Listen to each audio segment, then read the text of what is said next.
All right, ladies and gentlemen, back today, we're going to be talking about Africa today. We've got Martin A. Klein. He's an Africanist and an emeritus professor at the History Department of University of Toronto, specializing in the Atlantic slave trade and Francophone West Africa. How you doing today? I'm doing pretty well. So let's start right off. There's a lot going on in the news and about coups in Africa. Can you talk a little bit about the background of the coup that happened in Mali? The start of the coup, the background of the coup is Mali is a country that was put together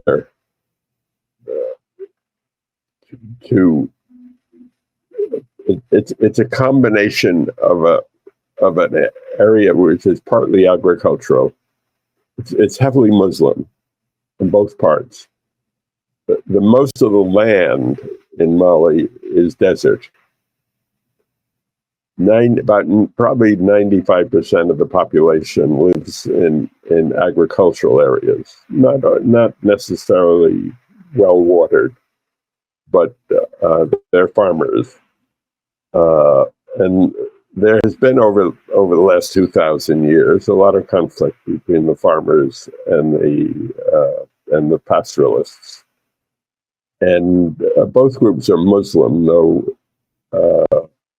in the period after independence, there was an increase in conflict, and there was a period of warfare in the 60s, right after independence. So some of it is that you have a situation in which the agriculturalists are better educated.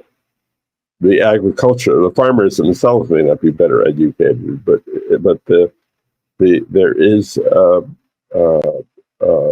very competent, very well educated elite, and I like Mali. The regime that took power at independence was a left wing, quite left wing, one of the more left wing, and from the first time I visited Mali, one of the things I liked about Mali was that they were serious. They then had a period of military rule, and the military was forced out by really a civilian revolution in the early 90s, and a very able group of people. In the 60s, the civilians prevailed because they were politically more astute. They had good political ties with Algeria, with Morocco, and they then had a period of conflict in the 90s, and again,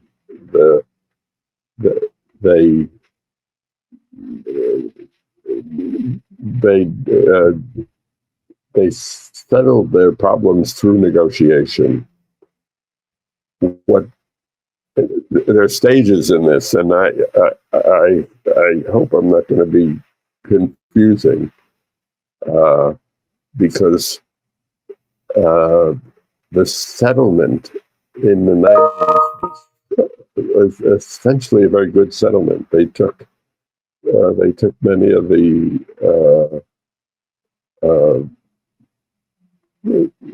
they took into the army many of the leaders of many of the educated officers. They promoted many officers from the desert tribes. And that really worked well. I thought that was, I did research in Mali during that period, I had students who did research in Mali, and it was a democratic, progressive government.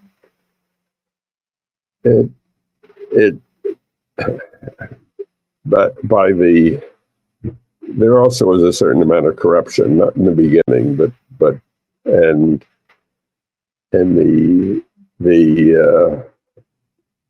there also was when Gaddafi fell, one of the complicating things was that Gaddafi recruited soldiers from the states of the Sahel, Mali and Niger.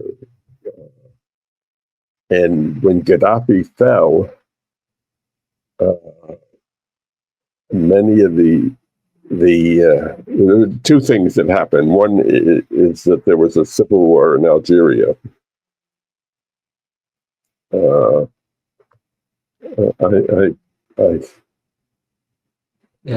hope I'm not being too complicated. No, this is understandable. So, yeah, go ahead. Go on. What was the second part? There was a civil war in Algeria in which the radicals were pushed out by the Algerian army, and they took root in Mali, a group that became known as Al Qaeda in the Maghreb, and they were very, very small, and they actually weren't that eager to get involved in conquest, but they overlapped with a group that led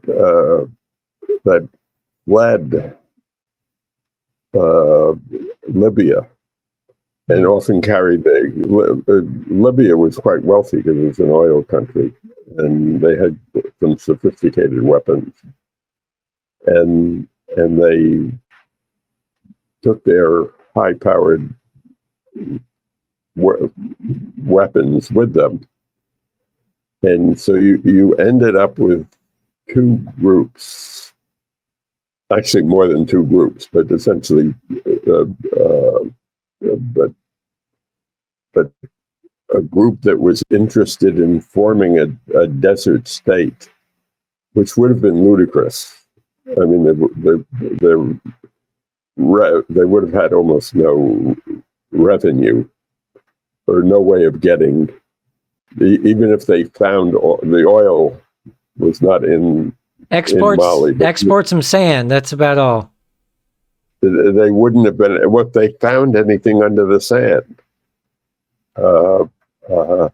they wouldn't have been able to get it to market. But they looked down on the agriculturalist. It's old-fashioned racism. Yeah, and it wasn't racism. One of my students did a brilliant book on the history of race in the area, and he argued strongly that it wasn't something the French taught them. Not that the French weren't racist. Sure. It was something they thought up all by themselves.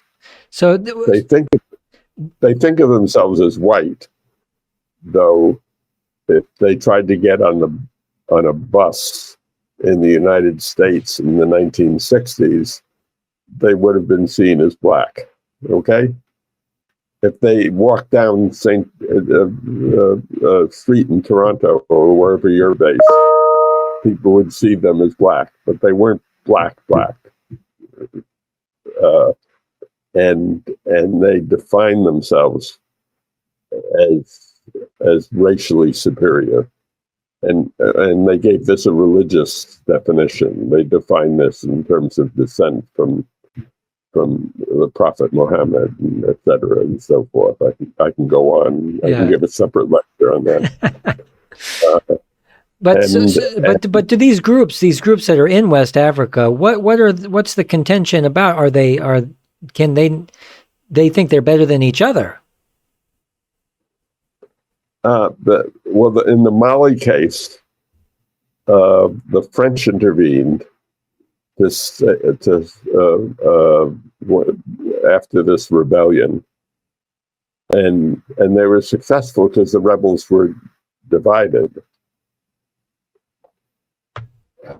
The more recently, and I must confess I'm not as well informed recently as I was by the events in about 2012.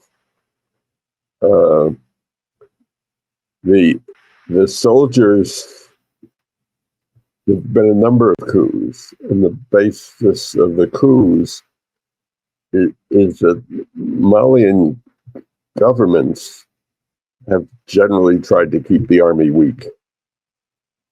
And the army has suffered numerous defeats.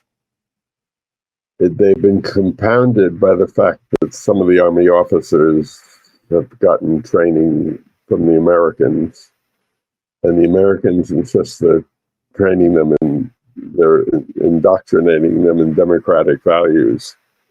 But soldiers, particularly soldiers who've suffered defeats, that they've lost on the field of battle, the army has had one negative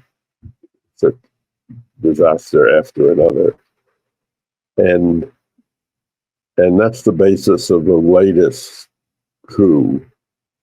And the coup, the putschists, the people who were responsible for the coup, asked the French to leave, and because the French had pushed a return to civilian rule, and they then invited in the Wagner group, which is oh wow, those are some. Most of these coups, I don't know what's going to happen in Gabon, but in Niger, they've invited. Niger is, in fact, I don't know. The Wagner group is not in Niger yet, but they've talked about linking. Yeah. In Mali and Burkina Faso, and I don't know much about what's happened. Is the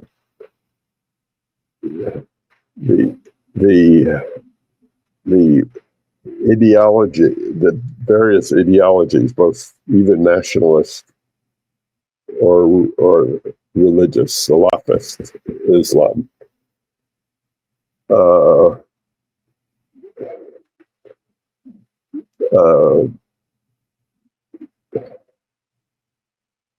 have now. Is this really typical of stuff that happens in that region, though? I mean, how many coups have we gone through in the last 100 years in Africa? In Africa? Yeah. Oh, I wouldn't count them. In Mali, there's been there's been probably about a half a dozen coups or attempted coups. Are they all similar in characteristics as far as the groups involved, or are they different? No, because there's a series of issues, and they relate differently. There is the religious issue, the Al Qaeda in the Maghreb. There is the nationalism of the Tuareg pastoralists who want their own state, regardless of how, and in spite of the fact that they were given good terms. There was a big settlement in '95, and they're the soldiers who complain that the civilians aren't giving them the aid they need, and they're hostile to the French, which doesn't mean that they're left wing. they've turned to in Mali. They've turned to the Wagner group, and they've also and because one of the problems they have is that the desert, the nationalists have tried to infiltrate pastoral groups within the agricultural zone, and they've extended their activity. There's not that much activity in Senegal, and I don't even know if there's much in Mauritania. Mauritania is very strongly Muslim. But how many religious groups are we talking in that region? Well, you're talking about Islam. Well, this is one religious group. How many others are around? I mean, I'm assuming there's some Christians. Yeah, but the Christians aren't militarily important. Oh, okay. It's and the Muslims, Senegal and Mali, Islam south of the desert.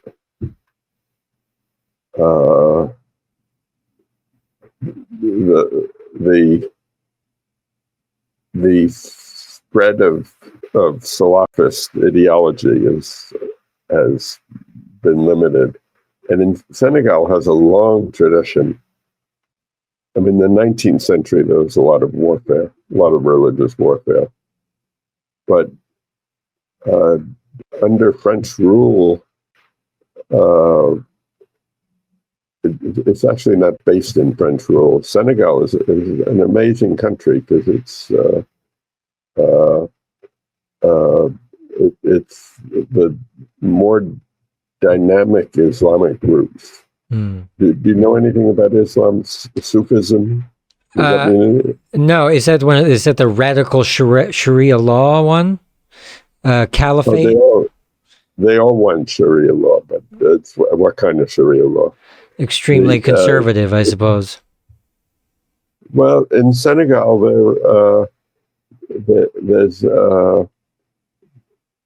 there are a couple of religious leaders who there are a series of wars in the 19th century, and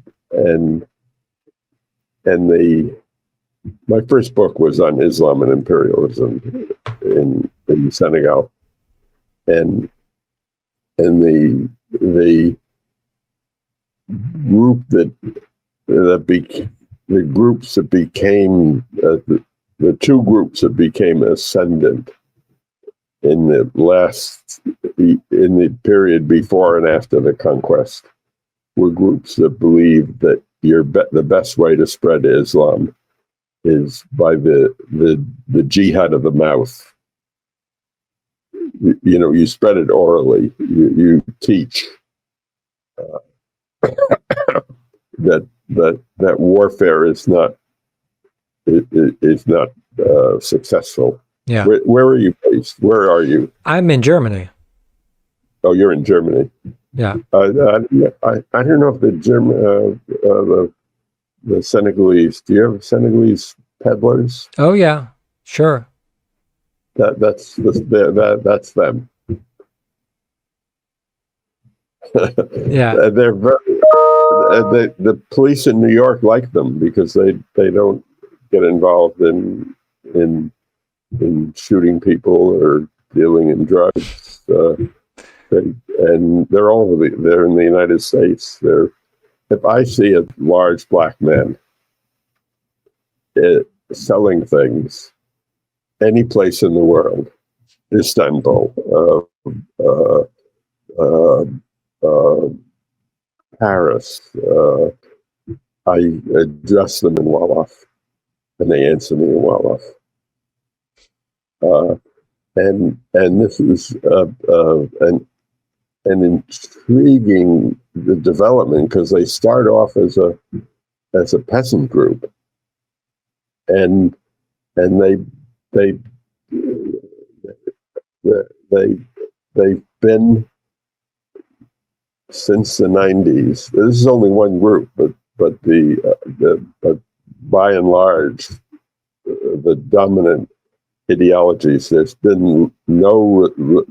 right now not any significant religious conflict. I don't mean they don't argue with each other, and the Catholic.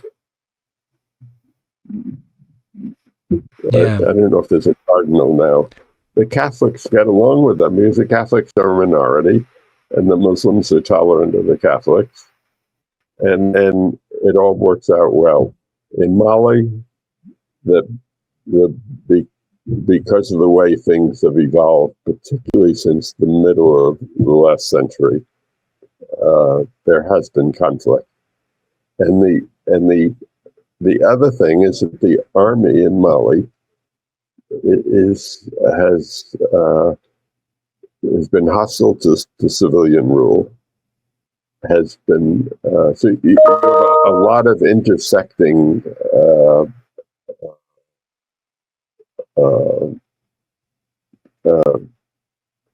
conflicts. So what? And they turn to the Wagner group because they themselves are very weak. Yeah. They're hiring out mercenaries. How often does it happen that Western powers or Western, Northerners get involved in these kind of conflicts in Africa? Oh yes. Well, any place is resource. Any place is resources. The Americans get involved sometimes for economic reasons, but mostly for geopolitical reasons. And the French get involved because their interests. So they have interests that date back to colonial rule, and the original French involvement after the warfare in 2002, one of these groups, Al Qaeda in the Maghreb, wasn't strong enough to threaten. They had an ideology. They gave training, but there were only about 800 of them. And one of the nationalist groups started a march on Bamako. The French had 5,000 French citizens in Bamako. And the French intervened militarily and pushed the Malians back, and pushed this desert movement back. The problem is that the desert people are militarily more effective than the Malian army. Why is that? And they're better soldiers. Rough conditions. They know how to fight in the desert. And in fact, when you start getting coups and counter coups, the people who come to power are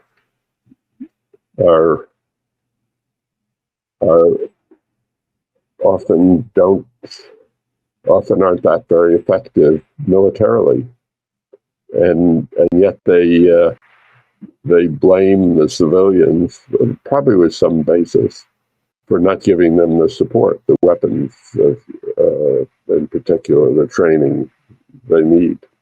Yeah. And right now it's hard for me to get information. I mean,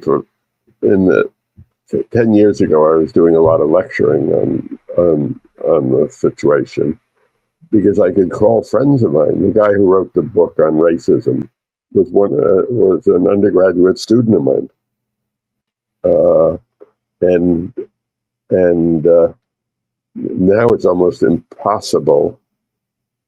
There used to be a music festival, a festival of the desert, and Mali produces great music, fantastic music.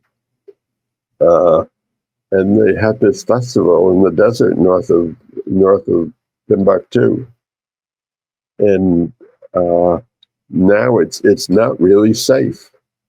Oh man. I mean, people get kidnapped. People have been. Almost get killed. But they get held for ransom and often held under conditions that aren't particularly nice. That's a shame. I mean, where does Fela Kuti come from?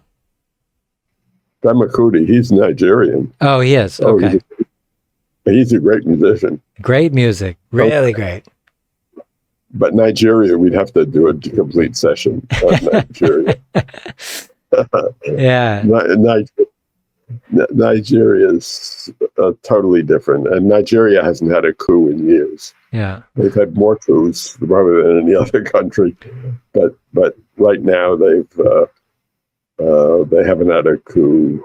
I don't remember what the last coup is, but at least 20 years. Yeah. Can I ask you a question about you taught in Kinshasa for a year? Is that right? Yeah. What was that like? My wife hated it. Well, she had 2 kids. And that's rough. And Martin. Martin, what were you thinking? Well,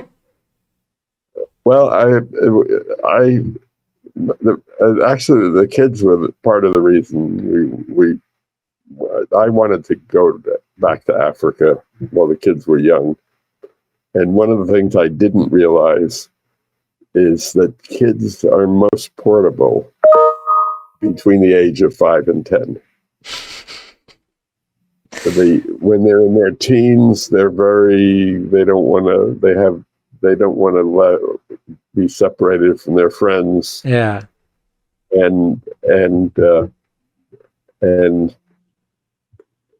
when they're very young, you have some problems. We didn't have that many problems, but it would have been easier. There was an American couple in the Congo with the nuclear reactor. That in itself is a story, but there was a nuclear reactor in the Congo. It's the we were Americans. We were not Catholic. The university at the time was still Catholic, though Mobutu nationalized it. I mean, Mobutu's a mixed bag, but the Americans were very influential. I was a Fulbright lecturer, and when I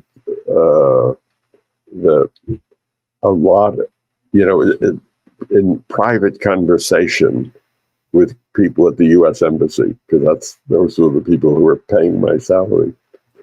In private conversation, relations with the army came up over and over again. Wow. Well, probably one of the most influential people. What was his name? There was a guy, the major CIA man in Kinshasa was connected to a diamond dealer. Oh my God! Of course he was. It's a man named Templesman. Wow. And there was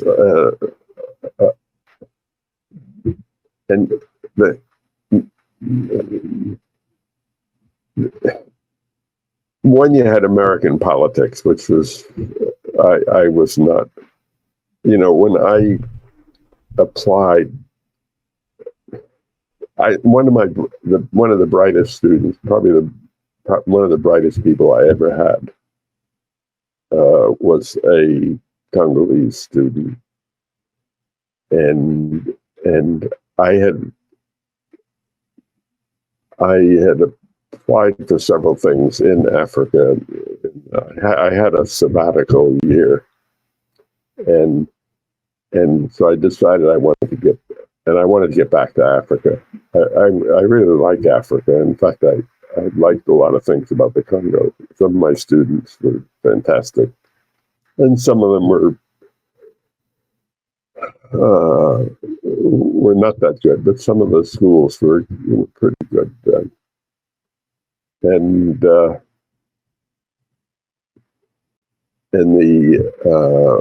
But Mobutu himself was personally very corrupt. A third of the budget passed through Mobutu's hands, and people thought he estimated his wealth at I don't know how many $billion. He had homes in the Riviera, and I think he had one in Morocco. I was told he had one in Senegal. Tremendously, I don't think he was that wealthy, because I think one of the things that people like Mobutu have to spend a lot of money to keep power. In order to make money, they have to spend money. And somebody I knew who was, as a student, who came back and was a minister, made a minister shortly after he came back, said when he met Mobutu said to him, "If you have any problems, come to me." You understand what that means? That's like when the mafia says it to you. It means don't steal. Yeah. I'll take care of you. And I could, if we were sitting in a bar someplace, I could tell you stories about. Mobutu distributed a great deal of wealth, and the Americans, he was their boy. He started out as on the payroll of the CIA. Well, the CIA, I don't know who killed Lumumba, but the CIA was probably involved in some way. And when Mobutu broke loose, he was their boy, but he didn't cooperate all the time. And he was not a puppet. He was not stupid. He did some very clever things. In any case, the university was interesting. I had interesting students. I had a mobilette, so I could go into the city to get my mail.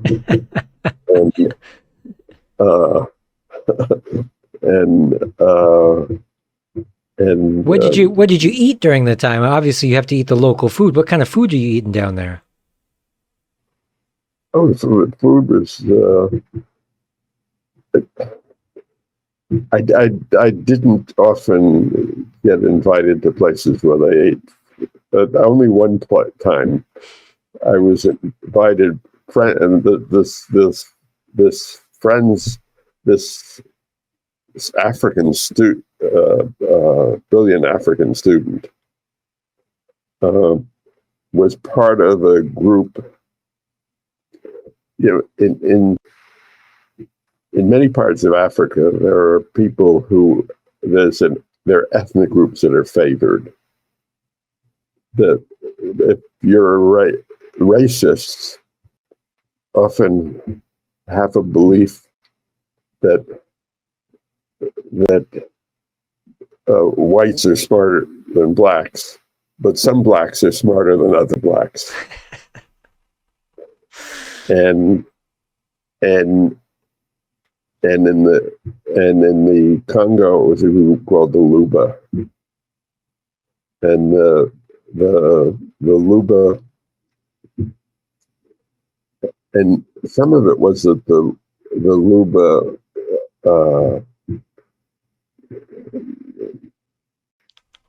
The Luba went to the best schools. They were from an area that Union Miniere was involved in, and it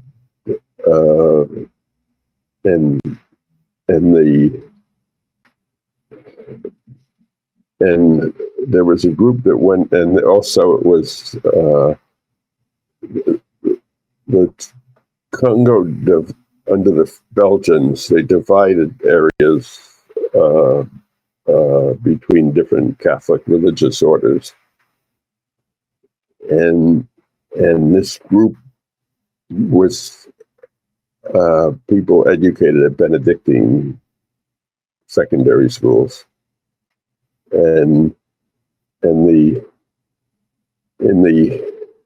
when we were there was still a lot of, depending on who you were, there was still a lot of racism. But there was a group of people who came out of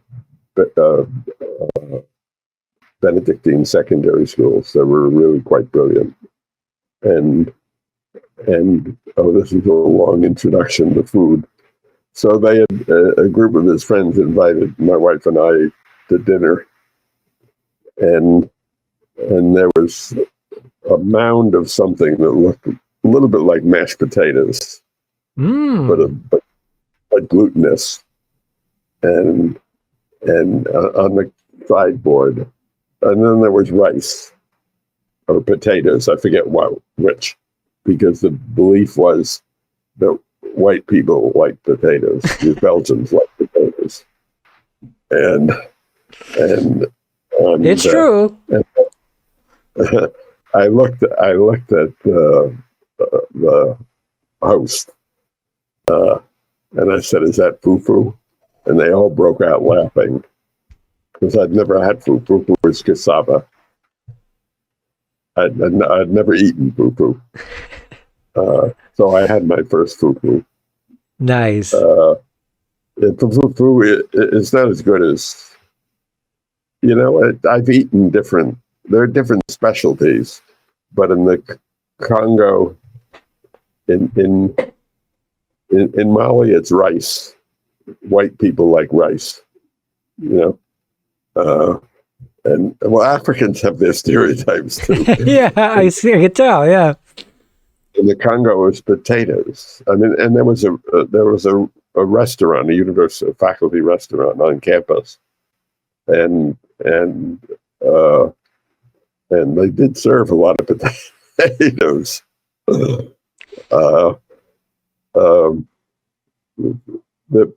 Because on the university campus, there was still a lot. The faculty was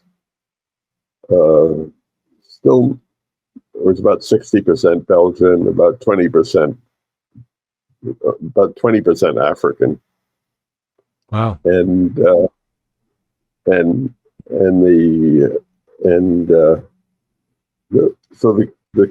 you could get European cuisine, and certainly it was rice and well, Mali.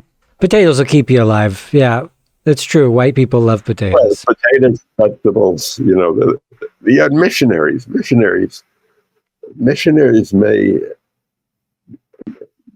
Missionaries like to eat food from home. Yeah. They like the missionaries. Mission stations were agricultural establishments, among other things. They ran hospitals. They ran schools. They were more important in the Congo because they controlled most of the education system. And the university which I was teaching at was Catholic, and Yeah. and in fact, one of the problems we had when I had when I had an African friend who came over to our house, the houses were, there were, you didn't build your own house. You were assigned a house, and there were A houses and B houses and G houses, and a lot dependent on your status.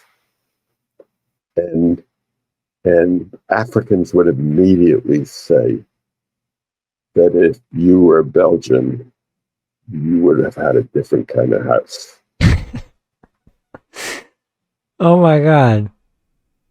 And then they heard that my son would wake up at, I don't know, 6:30 in the morning and cry for a half hour.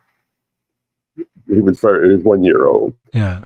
And he had, and they were delighted because my house was an attached house. We had a common wall with a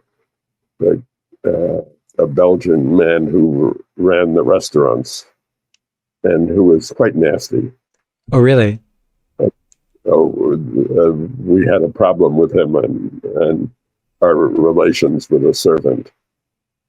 Uh-oh.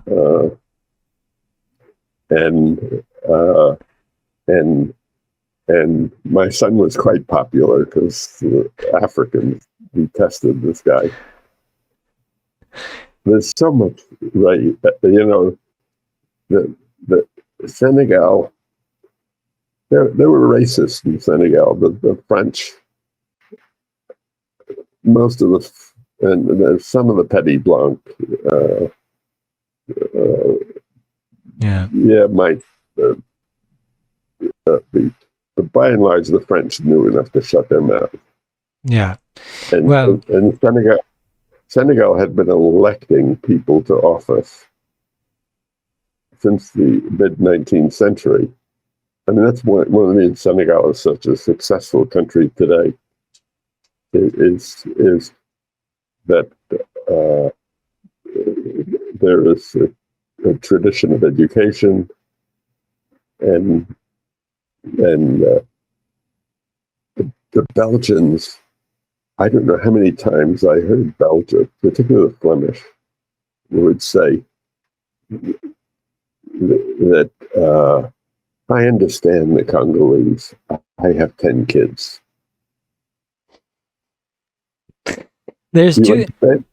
This is, in fact, this is what the Belgian prime minister, when they were negotiating independence, said to the press before he went into the negotiations, that I understand these people.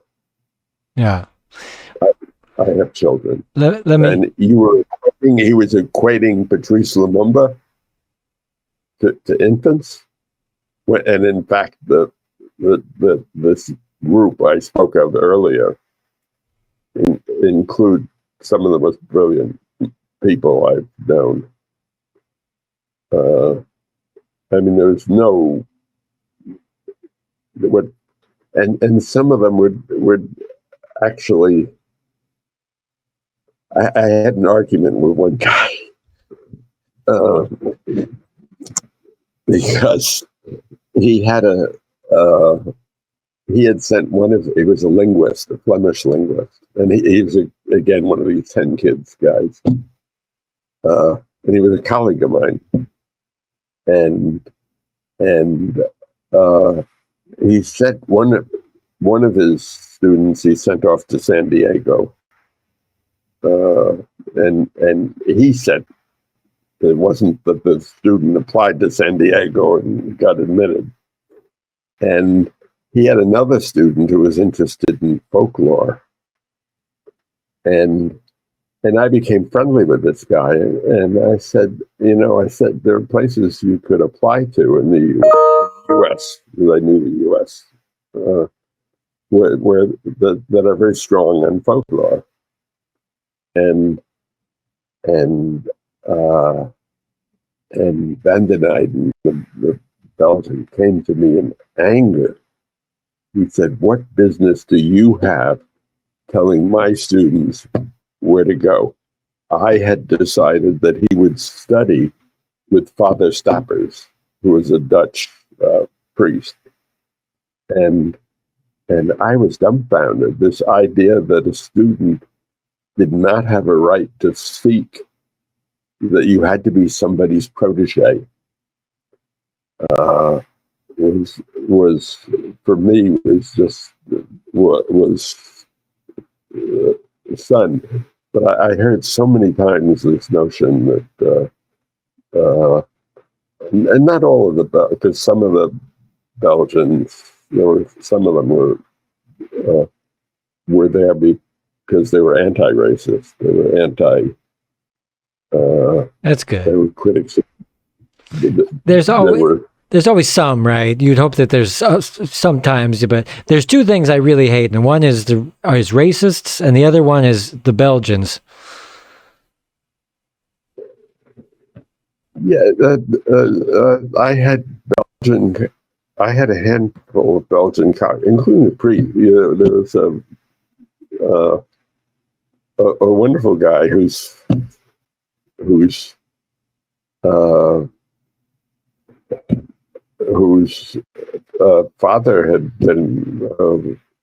grandfather had been a baron under Leopold, but who had become a priest and was a very generous human being. But collectively, there were problems with the Belgians, and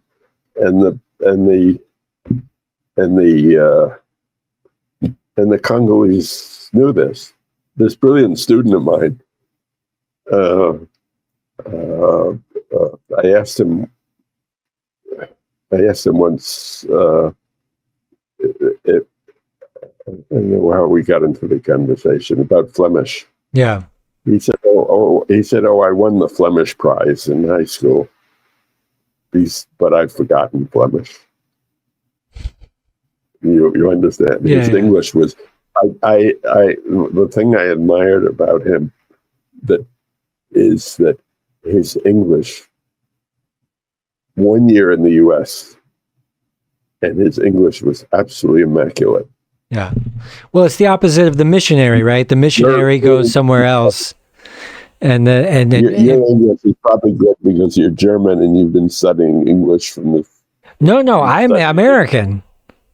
You're American. Yeah, unfortunately, yeah. But German, there's nothing wrong with being American. The Germans, the Dutch are even better than the Germans. Sure. But any German under 40 speaks almost... I had a rant in Berlin a couple of years ago, about 10 years ago. And I thought I'd improve my German. But the research institute I was at, everybody spoke English. It operated in English. And mind you, if I addressed somebody in German, they would respond to me in German. But somehow the conversation would get back into English very quickly. Yeah. But that's the school system. But that starts very young. Yeah. But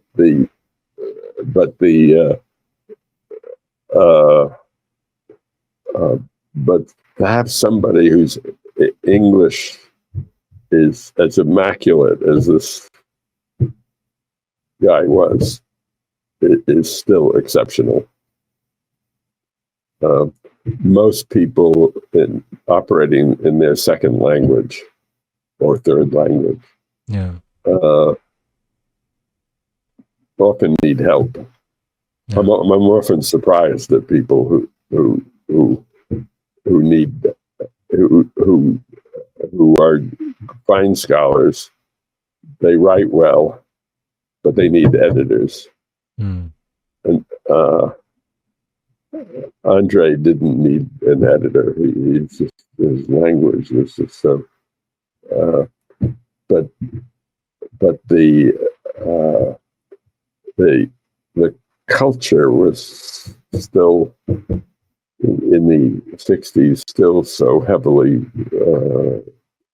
racist, and the Belgian approach to education was by and large to give primary education. You wanted to educate workers so that you could train them, they need basic French and and and and uh, and and uh,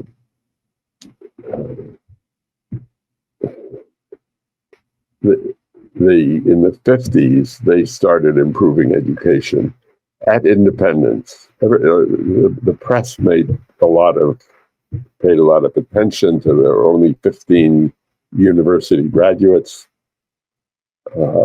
What the press didn't say is that there had been in the late 50s a dramatic increase in secondary education. Up until the 1950s, there was almost no secondary education. You had a high level of primary education, but almost no secondary. Of those who were educated, i.e. the 15, or many of them were had majored in one of two fields, both of them absolutely irrelevant to an independent country. One is theology. Many of them are going to they didn't all join the church, but they got their education from church schools. And the other was philology. So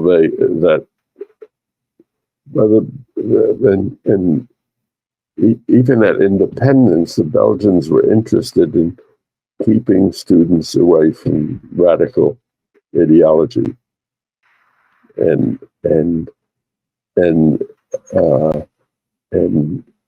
but in 61, 62,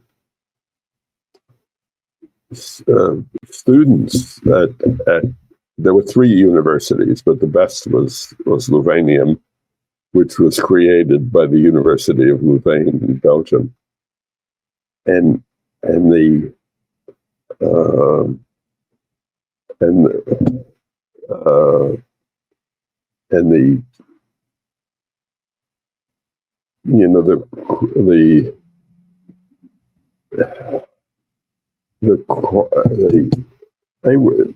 they were reading things. There was a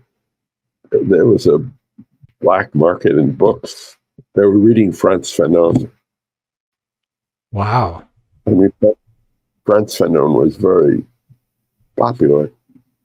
By the time we were there in 68, this was somewhat less so.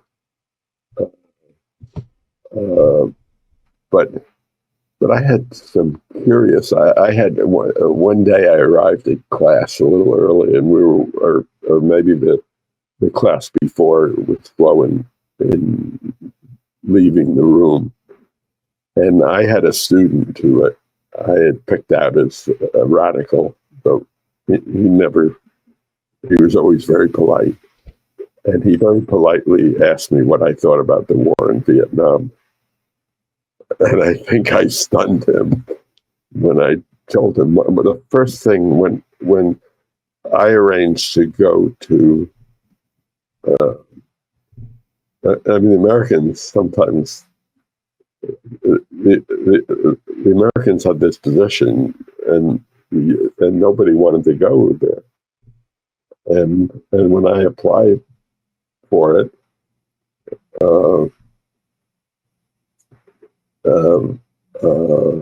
I told the committee that was hiring Fulbright professors that I would not, under any circumstances, defend American foreign policy. this is at the time when the U.S. was. This is 68. This is and which they assumed meant that I was opposed to the war in Vietnam, and they were used to dealing with people who were opposed to the war in Vietnam. What people in Washington, and then the same thing, I got to the Congo and I said, I will lecture, but I will not defend American foreign policy. And they read that again as I would not defend the war in Vietnam. And in fact, many of these State Department people were probably critical of the war in Vietnam, but that's another point. Wow. And the what they didn't understand, particularly guys who were stationed in Africa, is that what had happened in American universities was an alienation from the United States, from American, and there was in the 60s there was massive alienation, and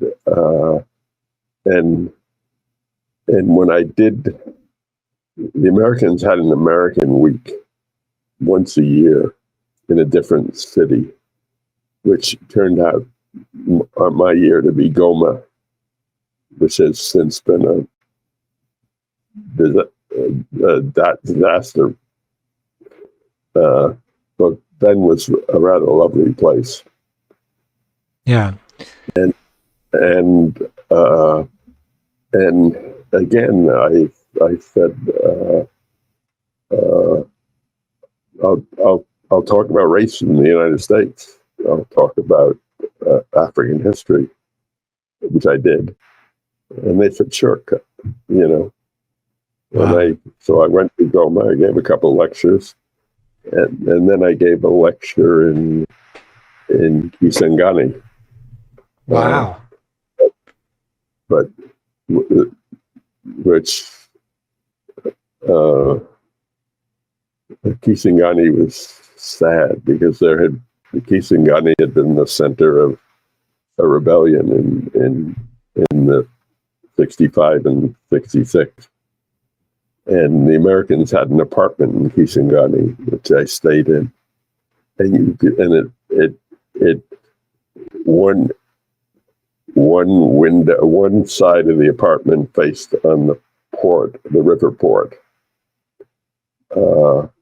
which was not operational.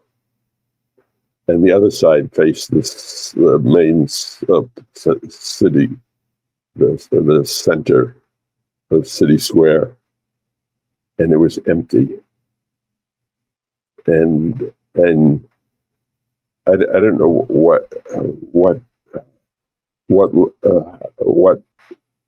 led to us going into the suburbs, because the suburbs with lots of people.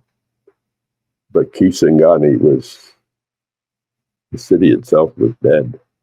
So many people have been killed. It had been such a disaster. Well, look, Sir Martin Klein, we got to end it here. We went over our time by twice because you had so many good stories. Would you come back and do it again with us? Sure. You're wonderful. I love to talk. I like to talk. I sometimes forget where I'm going. You're a global treasure and a wonderful human being, and you've had an incredible academic journey and just crazy stories. I love it. Yeah. What is your name? My name's Chris Jeffries. Chris Jeffries. Okay, I have it down. Yeah. So I'll send you a link when this gets published and stuff. But we'll sit down. Let's do this again sometime. What do you say? Okay, not right away because I'm behind on a lot of things. Okay.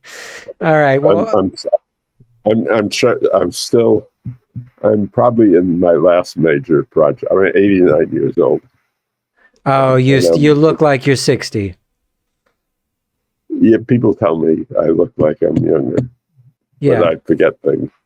you're Yeah. young and spry. Anyway, yeah, give me a little while, and I'll do it again.